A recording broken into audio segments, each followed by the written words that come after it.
할렐루야. 자, 여러분, 하나님께서 여러분을 창조했기 때문에 여러분을 실패자로 만들지 않았습니다. 하나님은 전능하시고 모든 것에 뛰어나신 분이시기 때문에 여러분들을 패배자로 만들지 않았습니다. 그것을 꼭 기억하시면서 살아가시기를 주의 이름으로 축복합니다. 자, 우리는 계속해서 하나님은 나를 어떤 자로 만들었는가, 이것을 보고 있습니다. 나를 어떤 자로 만들었는가, 나에 대한 바른 인식을 갖고 살아간다면 그 사람은 실패하지 않습니다. 그리고 그것을 계속 생각하시기 바랍니다. 그리고 그것을 또 생각하고 의식하시기 바랍니다. 그리고 고백하시기 바랍니다. 하나님은 나를 만드셨다. 하나님은 나를 최고로 만드셨다. 따라합시다. 하나님은 나를 최고로 만들었다. 나는 하나님의 작품이다. 얼마나 신납니까? 나는 하나님의 작품입니다. 여러분 자신 스스로가 여러분을 어떻게 생각할지 모르겠지만 하나님은 나를 직접 만들었습니다. 내가 너를 낳았다고 말하고 있습니다. 야고보서 1장 내가 나를 낳았다고 말하고 있습니다. 내가 너를 창조했다고 말하고 있습니다. 할렐루야. 그러므로 나는 하나님의 작품으로서 하나님으로부터 지원받고 있습니다. 할렐루야. 따라합시다. 나는 하나님으로부터 지원받고 있다. 놀라운 것입니다. 그래서 성경은 이렇게 또 말합니다. 너는 거룩한 집이다. 왜? 성령님이 내 안에 있기 때문에. 그분은 거룩한 영이십니다. 그분은 완벽하신 분입니다. 그분은 놀라우신 분입니다. 하나님의 능력의 본체십니다. 그런데 그분이 내 안에 있는 거예요. 그래서 너는 거룩한 집이 되었다. 할렐루야. 우리가 지난 시간에 나를 어떤 자로 만들었는가? 나를 사명자로 만들었다. 무의미하게 만들지 않았어. 너는 그냥 이 땅에서 살다가 먹다가 그냥 너가 다니는 회사에 열심히 다니다가 또 좋은 집을 짓다가 이렇게 하늘로 오라, 이런 어떤 무의미한 삶으로 만들지 않았고 분명한 목적과 분명한 사명을 우리에게 심겨주었습니다. 할렐루야. 그러므로 우리가 그 사명을 알고 살아가는 것 중요합니다. 여러분은 생명을 구하는 자입니다. 복음을 전함으로 여러분은 생명을 구하는 자입니다. 여러분에게 주신 직분이 있습니다. 소홀하지 마시기 바랍니다. 여러분, 이 세상의 직책도 이 세상의 직분도 중요하지만 하나님께서 주신 직분은 더 중요합니다. 소중합니다. 분명히 하나님께서 여러분들에게 가서 이제 하늘나라에 갈 때에 너는 무엇하다가 왔니? 물어보실 것입니다. 저는 이제 이 설교를 통하여서, 지난 설교를 통하여서 여러분들에게 말씀했습니다. 저는 책임이 없습니다. 저는 모르고 왔습니다. 내가 얼마나 내가 주신 직분에, 내가 주신 사명에 충성 다하였는가 물어보실 것입니다. 여러분에게는 사명자로 하나님이 만들었습니다. 생명을 나눈 자로 만들었습니다. 여러분, 이 세상에 가장 가치 있는 일이 무엇일까요? 이 세상에 가장 값 있는 일이 무엇일까요? 아마 그것은 생명을 살리는 일입니다. 만약에 어떤 사람이 육신의 질병으로, 육신의 어떤 문제로 죽음 직전에 있었다. 그런데 어떤 의사가 그 사람을 살렸다고 생각합시다. 정말 가치 있는 일을 했습니다. 정말 값진 일을 했습니다. 그런데 죽음 직전에 잠시 육신의 생명을 건졌지만 그 사람은 언젠가는 육신이 죽습니다. 그러나 우리의 영은 죽지 않습니다. 우리의 영은 영원합니다. 자, 한계가 있는 육신을 살리는 것이 이 세상에 가장 값 있는 가치의 일이라면 영을 살리는 일은 더 가치 있습니다. 영을 살리는 더 가치. 그래서 주님은 우리에게 말합니다. 너가 이 땅에서 어떤 일을 하고 살아가느냐? 너가 정말 가치 있는 일, 정말 값 있는 일을 하고 살아가느냐? 여러분, 영이 우리가 주님으로부터 새롭게 태어나는 것, 이것은 굉장히 가치 있는 일. 내가 예수를 영접함으로, 예수를 믿음으로 그 영이 새롭게 태어나는 것. 그리스도 안에서 새로운 피조물이라 새롭게 태어났다고 말하고 있습니다. 아들이 있는 자에게는 생명이 있고 아들이 없는 자에게는 생명이 없다고 말하고 있습니다. 그러므로 예수를 전하는 것은 바로 생명을 살리는 일입니다. 할렐루야. 육신을 살리는 것도 가치 있는 일이라면 영원한 생명, 영원토록 살리는 이 일에 우리가 힘쓴다면 그것은 가장 가치 있는 일입니다. 할렐루야. 예수님이 말합니다. 내가 온 것은 생명을 주려 함이니라. 그러므로 우리가 예수를 소개하고 복음을 전하는 것은 바로 생명을 주는 일입니다. 하나님 보시기에 이 세상에 가장 값 있는 가치 있는 일입니다. 최고의 일입니다. 여러분, 그러므로 우리의 믿음의 선조들은 이 사실을 알고 복음 전하기를 위해서, 이 가치 있는 일을 위해서 자기의 목숨을 아끼지 않았습니다. 우리나라에 이 복음이 전달되기 위해서 수많은 믿음의 선조들의 피를 흘렸습니다. 왜 그랬겠어요? 그것은 가치 있는 일이기 때문에 내 생명을 조차도 내 생명을 아끼지 않고 내 생명을 거기에 헌신한다 할지라도 그보다 더 가치 있는 일이기 때문에 믿음의 선조들은 생명을 바쳤습니다. 저는 존경하는 선배 목사님의 동생이 아프리카에 가서 결혼도 하지 않고 초녀로서 한 20년 동안 복음을 전하다가 이제 그 복음을 반대하는 무리들에게 순교당해서 이제 죽어서 유골만 와서 그래서 참 여러 가지 그 유골이 와서 그때 이제 장사하는 그 모습을 제가 보았습니다. 한평생 복음을 전하기 위하여서 그들에게 생명을 전달하기 위해서 왜 그런 일을 했겠습니까? 바로 그 일이 가장 가치 있는 일이라고 생각했기 때문에 자기의 일평생을 바치는 그런 일을 했습니다. 어떤 우리나라의 유명한 신학자, 정말 우리나라에서도 굉장히 중요한 유명한 신학자죠. 그분이 어느 날 천국에 갔다 왔더만은 가장 주님의 가까이에 있는 분들이 누구냐? 바로 순교자들, 복음을 위해서 생명을 전달하는 사람들.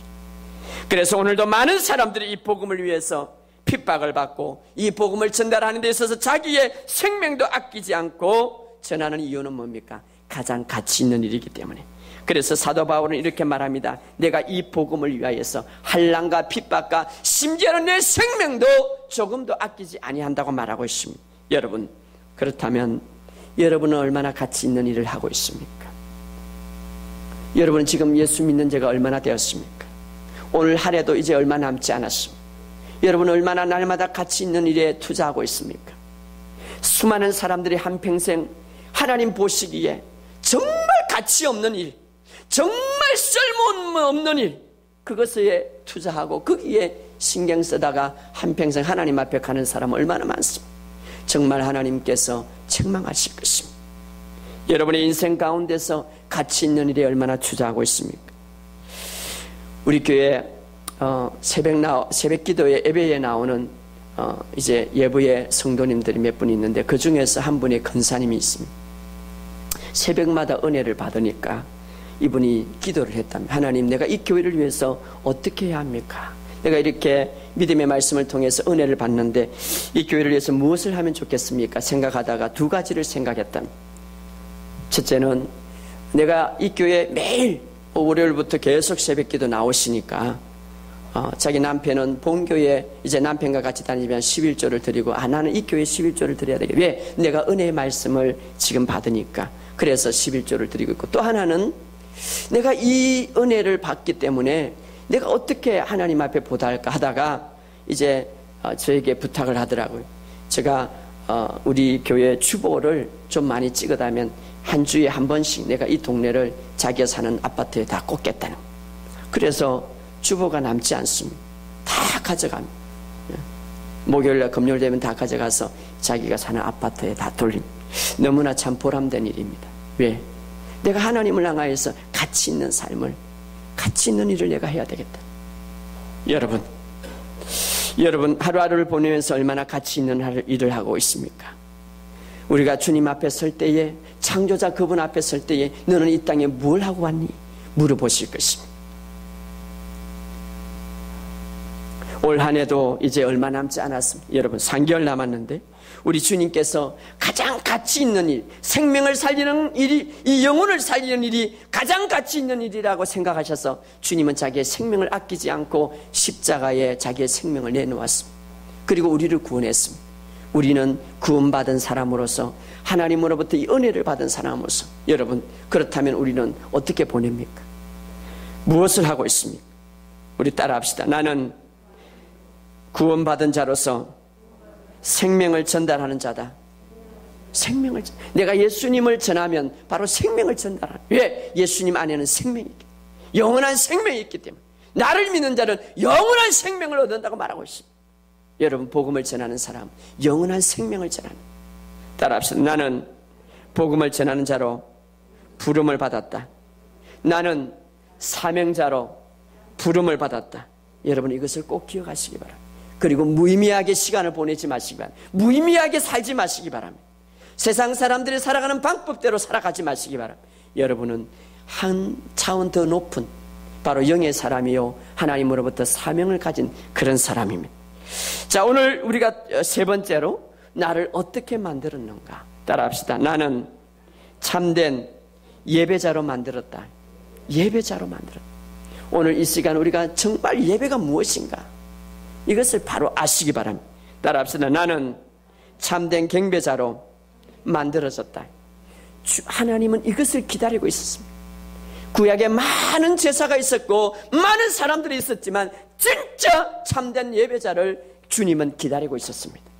구약의 성도들은 참된 예배자의 삶을 살 수 있는 조건을 완전히 가지지 못했습니다. 그래서 하나님께서 예수 그리스도를 통하여서 영으로 다시 태어난 참된 예배자를 기다리고 있었습니다. 그래서 오늘 본문에 보면 이때가 진짜 참된 예배자를 이제 참된 예배를 드릴 때다 이렇게 말하고 있습니다. 왜냐하면 그리스도 예수 안에서 새롭게 태어난 자만이 그리스도 안에서 영이 새롭게 태어난 자만이 참된 예배자 참된 경배자로 하나님께 드릴 수 있기 때문입니다. 할렐루야. 그러므로 여러분들은 그리스도 안에서 예수님을 나의 주인으로 예수님이 나를 위해서 죽으시고 부활하신 것을 믿고 예수님은 나의 주인이십니다라고 할 때에 내가 이제 예수님 안에서 새롭게 태어나는데 거듭나는데 그때에 나는 참된 경배자로 태어나는 거예요. 할렐루야. 그러면 이렇게 여러분은 질문할 수 있습니다. 목사님, 어떻게 참된 예배를 드릴 수 있습니까? 나는 지금 예수를 믿고 예배를 드린다고 그랬는데 정말 하나님이 원하는 참된 예배는 무엇입니까? 하나님이 원하는 참된 경배는 무엇입니까?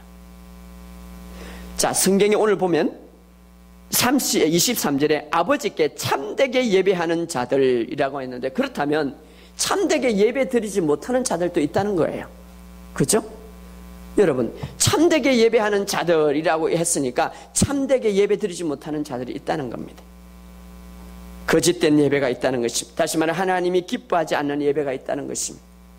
여러분, 하나님 앞에 설 때에 내가 예배자로 만들어졌고 하나님 앞에 예배했다고 그러는데 예배를 드렸다고 그러는데 너는 내가 원하는 예배를 드리지 않았다고 말할 때에 얼마나 우리는 참 후회스럽습니다. 구약에 보면 하나님께서 오늘 신약의 예배지만 구약은 제사, 모든 제사의 제도를 주었지만 다 하나님이 받은 건 아닙니다. 하나님이 원하는 제사가 있었듯이 오늘 신학에도 마찬가지입니다. 자, 그러면 어떻게 참된 예배를 드릴 수가 있는가?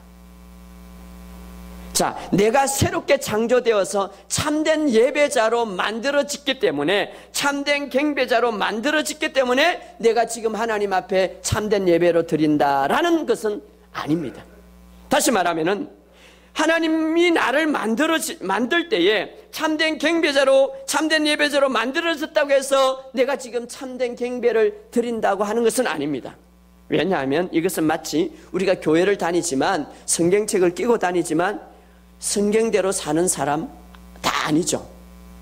성경책을 끼고 다녔다고 그래서 교회만 다닌다고 그래서 다 구원받고 성경책 끼고 다닌다고 해서 내가 성경대로 산다고 하지 않죠. 성경대로 내가 실질적으로 살려고 노력하고 성경의 말씀을 정말 내 삶에 변화시켜야 됩니다.